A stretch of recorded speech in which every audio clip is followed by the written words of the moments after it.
I'm here with Brian Walker, CEO of the Retail Doctor Group. Welcome, Brian. Hi, Emily. Good to be with you. Thank you. So I'm with Brian to get a bit more insight into how the retail landscape has evolved during the COVID-19 pandemic.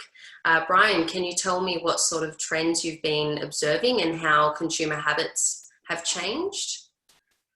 Well, this is a health crisis globally, and retail itself is a business of socialization largely. And so retail really has come to a grinding halt if I talk about physical retailing, with the exception of home-based businesses. And we've seen consumers in three distinct stages. We saw certainly the survival mode, that is the supermarket wars that went on and people stocking up on the essentials, all to do with hygiene and so forth. Then, of course, this whole quarantining phase, which is all about starting to prepare for life at home. And then we saw very much what we call the making the most of it stage, the third stage, which is the home office, the gym equipment at home. It was very much about the rise of the Netflixes of this world. So people were really settling in that sense. So overall, the winners, home-based type retailing, online classically, of course. The losers, fashion, and really this higher disposable income spend.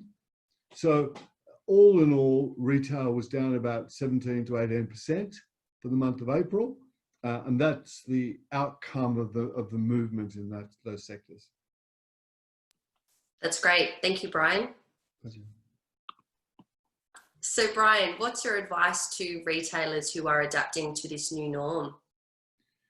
We're working with clients here in Australia, obviously, and also some overseas. And what's interesting is around leadership in this norm. And we've seen, and we work with clients who are actually taking this as an opportunity to recalibrate their business, really look at their strategy versus the age-old tactical improvement, and really thinking about what does their ecosystem look like going forward, their store mix, their online mix, and so forth. So that's been an upside, if you like. At a deployment level, it's been about very considered but deliberate leadership, and we're seeing great examples of that. And that's expressing itself in the providing a sense of security to field teams, store teams, and being certainly focused on being out there with their people. In terms of online, it's about really driving that process and growth and getting all those fulfillment models right. And as stores start to reopen, it's about making sure that there's practical hygiene for employees, for customers, customer navigation in physical stores is a consideration, the way product is handled is a consideration. And we're seeing great examples from our partners overseas in different store layouts, different physical ways this is manifesting. And over time, all going well, people will start coming back into the physical environment. We are social by instinct. We think there's a great role for physical retail for that alone. So that's some of the ways that retailers are advising. So strategize, take time out, think through this, get great insights, have good advisors, and then build good leadership and deployment models going forward. Fantastic. That's great advice. Thank you. Pleasure. So, Brian, this week, Wesfarmers made the announcement about Target stores either closing or converting to Kmart. Can you give me some insight on why you think they were forced to make this decision and what this will mean for other retailers in the marketplace? Well, it's an example, I think, of the structural change that the marketplace is undergoing, as it is globally as well. And if we talk about Target and we can talk about David Jones really in the same breath as well, even though different segments of that department store to discount department store spectrum. First of all, the growth of online retail has played a large part of this. And whilst it still only averages 10% and more in the COVID period, and we think it'll settle at 12 to 15 on average, globalization has played a big part. That is the bringing into the country, if you like, of the Sephora's, Zara's, Uniqlo's, and so forth. But I think also very cautious headwinds for consumers in the last few years, and no doubt really the depth of that. But you add all those pieces together, And what you see are large legacy networks built on a previous generation of retailing, where it was all about scale to grow. It was all about a shop on every corner. And if we take department stores specifically, David Jones, they were very much the domain of the high net worth individual. And then they spread out into the suburbs, as did Myer. And we're overshopped. We're third in the world per capita for shopping centre space. We are shoppers by desire and habitual shoppers, but we are overshopped. So consequentially, you put all those characteristics together, and we are seeing the difficulty now of big national chains forced to reconsolidate, reduce format numbers, focus on their retail omni-channel or ecosystem offer. And they've been historically large spaces in shopping centres, so they also have to reconsider their position largely. It's structural change. COVID has accelerated that structural change, but nevertheless, it was always coming down track. That's fantastic. Thank you. Pleasure. So, Brian, how do you expect COVID-19 to change the future of retail or accelerate what may happen in the landscape?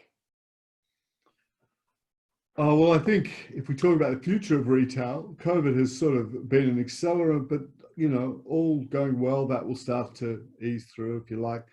I think a few things. One is I think we'll see a very clear divide we've already starting to see between what we call shopping and buying. And shopping will be very much as it implies the human social instinct, the need to have excitement, interest, aspiration, and so forth, tactile touch, talk to people. And that's very much the domain of shopping. The other part of that will be the divide that we're calling fulfillment. And the case really is to look at something like the Amazonian model, which is all about fulfillment, convenience, range, but add to that the tech, the artificial intelligence, the predictive learning, the role of Prime, is a good example, as it is for Alibaba, of what we're calling the growth of buying. And already, if we listen to Spotify or get HelloFresh or get Uber Eats, they're all examples of buying. And so online is predicated on speed to market, range, convenience, ease. And so I think we're seeing increasingly a divide. So retailers really need to think through their consumer and what their core operating model is. And perhaps another derivation of that is the consumer now and into the future will be very focused on time well used and time well spent. So time well used will see the growth of buying in that shopping buying model, fulfillment. I'm not going to spend much time washing my pet dog. I'll get so-and-so organization to come over. Much more focus on those services. So retail will take a broader interpretation of business to consumer activity and very much around time well used. Time well spent, well, that's going to be the trip to the shopping center. That'll be the human experience. So in a way, those two pieces are very closely linked. So what do I see as the future? I see less physical shops, but I see much greater focus on brand shops, brand ships, if you like, or great iconic brands. I see the rise of brand. I think brand in all its demonstrable attributes will flourish. The rise of digital interfaces, the glue, and the rise and the continuing rise of what the physical shopping experience will be. The difficulty of the closure of retail around COVID, and some of it was coming, is the obvious difficulties. The upside is we will get a better and better retail offer to consumers, both here and globally, as a consequence. So those trends, and then I also would finish by saying the role of strategy will become far more important. The role of differentiated offer will become far more important. We can no longer be all things to all people as retailers. We have to be super sharp, super focused, and laser-like in innovation, laser-like in new product development, and laser-like in our understanding and interpretation of consumers. So the science of the brain, the understanding of human psychology, behavioral science, becomes a critical attribute to a retailer's arsenal of how they're going to play this game. Definitely some interesting insights there. Thank you. Pleasure. Pleasure.